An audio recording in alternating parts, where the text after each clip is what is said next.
सभार थी जयदेव भवन ने अधारू सभार आसिलु ये जेहेतु झिलिकर निमंत्रण को मना करी हबनी प्रत्याख्यान करी हब ना से कार्यक्रम अधारू आसिली एठिकी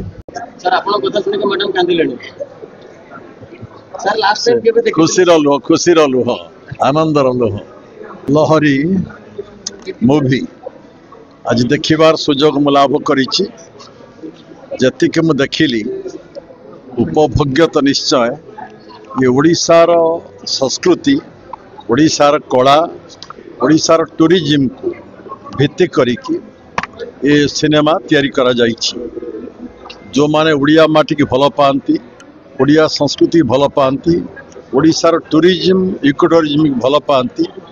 सर्वोपरि ओडिशार संस्कृति और ओडिशार विकास मान भल पाती ए सिनेमा को समान निश्चय भल पाइबे। ओडिशार